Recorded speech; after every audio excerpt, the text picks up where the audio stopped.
और अब आपको बताएं कि इंग्लैंड के खिलाफ दूसरे और तीसरे टेस्ट के लिए स्क्वाड का ऐलान कर दिया गया है। बाबर आजम, नसीम शाह, शाहीन शाह अफरीदी, सरफराज अहमद को ड्रॉप कर दिया गया है। कप्तान शान मसूद, सऊद शकील, अब्दुल्ला शफीक स्क्वाड में शामिल हैं। बाबर आजम, नसीम शाह, शाहीन शाह अफरीदी, सरफराज अहमद को ड्रॉप किया जा चुका है, जबकि कप्तान शान मसूद, सऊद शकील, अब्दुल्ला शफीक स्क्वाड में शामिल है। इंग्लैंड के खिलाफ दूसरे और तीसरे टेस्ट के लिए स्क्वाड का ऐलान कर दिया गया।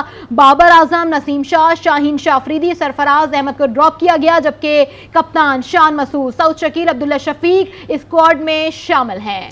इंग्लैंड के खिलाफ दूसरे और तीसरे टेस्ट के लिए स्क्वाड का ऐलान किया गया है। इससे कबल जो टेस्ट स्क्वाड था उसके कारकर्दगी पर सवालिया निशान उठाए गए थे और सिलेक्शन कमेटी की जानिब से एक मीटिंग कंडक्ट की गई थी जिसमें कारकर्दगी पर जायजा लिया गया था और उसमें यह फैसला किया गया था कि बाबर आजम, नसीम शाह, शाहीन शाह अफरीदी, सरफराज अहमद, इनमें से किसको ड्रॉप करना चाहिए, इस हवाले से गौर किया जा रहा था। अभी बात सामने आई है कि इन चारों को ड्रॉप कर दिया गया है और जो स्क्वाड में शामिल किए गए हैं वो कप्तान शान मसूद, सऊद शकील और अब्दुल्ला शफीक हैं, जिनको स्क्वाड में शामिल किया गया। इनके साथ साथ मोहम्मद हुरैरा, हसीबुल्लाह, कामरान गुलाम, आमिर जमाल भी स्क्वाड में शामिल हैं। इंग्लैंड के खिलाफ दूसरे और तीसरे टेस्ट के लिए ये स्क्वाड का ऐलान किया गया है, जिसमें से बाबर आजम, नसीम शाह, शाहीन शाह अफरीदी, सरफराज अहमद को ड्रॉप किया गया है। हमारे साथ से बात करने के लिए मौजूद हैं फवाद मुस्तफा। सर, आपके वक्त का बेहद शुक्रिया। क्या कहेंगे, इंग्लैंड के खिलाफ पहले टेस्ट में इबरतनाक शिकस्त हुई है, उसके बाद स्क्वाड में तब्दीली की गई है, अब आपका क्या तज्जिया है इस पर?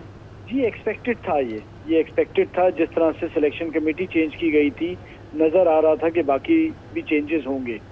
तो लेट्स सी अब क्या टीम खेलती है, किस स्ट्रैटेजी के साथ जाते हैं, लेकिन ये एक्सपेक्टेड था कि चेंजेस होंगी, क्योंकि अब इतना बुरा हुआ है कि चेंजेस तो करनी थी और ये बहुत बड़ी चेंजेस है, क्योंकि ये वो नाम है जो पिछले कई अरसे से पाकिस्तान की टीम का हिस्सा है और इन्हें ड्रॉप करना कोई आसान फैसला नहीं था। लेकिन लेट्स सी क्या होता है, बट ये लग रहा था कि इतनी बड़ी चेंज होंगे। जो मैं आपसे बात सुबह भी कर रहा था तो भी मैंने यही कहा था कि मुझे लग रहा था कि बाबर शायद ड्रॉप कर दिए जाएं। ठीक है फवाद साहब, एक तरफ तो हम ये भी देख रहे थे, पिचेस के हवाले से भी बात हो रही थी कि पिचेस की कारकर्दगी को बेहतर किया जाए, वो भी इसमें एक बड़ा मसला नज़र आ रहा था। फिर हमारी फिटनेस के ऊपर काफ़ी पॉइंट आउट हो रही थी चीज़ें, ख़ासतौर पे कैचेस ड्रॉप हो रहे थे, कॉट पॉइंट दे रहे थे, इसके साथ साथ हम काफ़ी मिसिंग कर रहे थे, जो शॉट्स हैं वो अपने बाउंड्रीज़ पर नहीं पहुँच पा रहे थे। फिटनेस के मसाइल भी काफ़ी हैं। ये नए जो स्क्वाड शामिल किया गया है, इससे मुतमईन होगी अब मैनेजमेंट कमेटी? देखिए, ऑब्वियसली चेंजेस तो आपने करनी है ना। अब देखना ये है कि क्या रिजल्ट निकलता है, क्या होता है, क्योंकि आप बांग्लादेश से हारे, उसके बाद जिस तरह से टेस्ट मैच हारे, तो बहुत कुछ सोचा गया होगा। कल भी कमेटी बैठी है, आज भी बैठे हैं और ये फैसले आसान नहीं होते। आप इतने बड़े खिलाड़ी हैं, सारे परफॉर्मर्स रहे हैं, उनको आप बाहर करेंगे। और अब मुझे लगता है कि स्पिनर्स के साथ हम जाएंगे, 2 स्पिनर्स खेलेंगे ये वाला टेस्ट, और विकेट भी जो है वो स्पिनर्स की मदद करेगी। तो कुछ ना कुछ कोशिश है कि जो इंडिया ने किया था इंग्लैंड के साथ, कि स्पिनर्स के थ्रू आप इंग्लैंड को पकड़ने की कोशिश करें, तो यही हम टारगेट कर रहे हैं। अब देखना ये कि उसमें कितने कामयाब होते हैं, लेकिन चेंजेस जो की हैं उससे फर्क नजर आएगा। ठीक है फवाद साहब, ठीक कहा कि चेंजेस जो की हैं फ़र्क तो नज़र आएगा, लेकिन बाबर आजम, नसीम शाह, शाहीन शाह अफरीदी, सरफराज अहमद, तमाम ही जो जिनको ड्रॉप किया गया बड़े खिलाड़ी हैं। उसके बाद अगर हम बात करें अब जो स्क्वाड में शामिल खिलाड़ी हैं, कप्तान शान मसूद की, तो शान मसूद पर भी उंगलियां उठाई गई थी, इनकी परफॉर्मेंस पे भी सवालात खड़े कर दिए गए थे। टीम में शामिल हैं अभी भी इस तरह के लोग, क्या कहेंगे?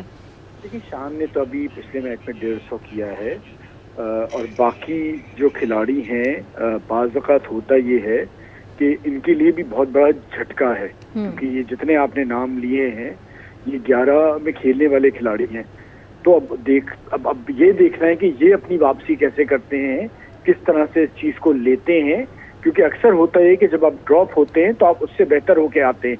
तो बाज़ औक़ात आपका अगर प्लेयर परफॉर्म नहीं कर रहा होता तो आप उसे रेस्ट दे देते हैं, ड्रॉप कर देते हैं कि वो थोड़ा सा सोचे, बैठे अपने बारे में कि जी क्या गलतियां हुई, और खुद जब वापस वो कम बैक करता है तो पहले से बेहतर करता है। क्योंकि आप देखिए, पाकिस्तान के 2 कप्तान, अभी शाहीन T20 के कप्तान थे, फिर उन्हें हटाया गया, सरफराज कप्तान थे, बाबर आजम कप्तान थे, नसीम शाह, ये सारे ऐसे प्लेयर्स हैं कि जिनको हटाने का फैसला आसान नहीं था। तो मेरे ख्याल से बड़ा मुश्किल फैसले लिए हैं, जिसपे आपको अंदाजा होना चाहिए कि आप पे बहुत ज्यादा, इवन सिलेक्शन कमेटी पे भी आवाजें उठेंगी, प्रेशर आएगा।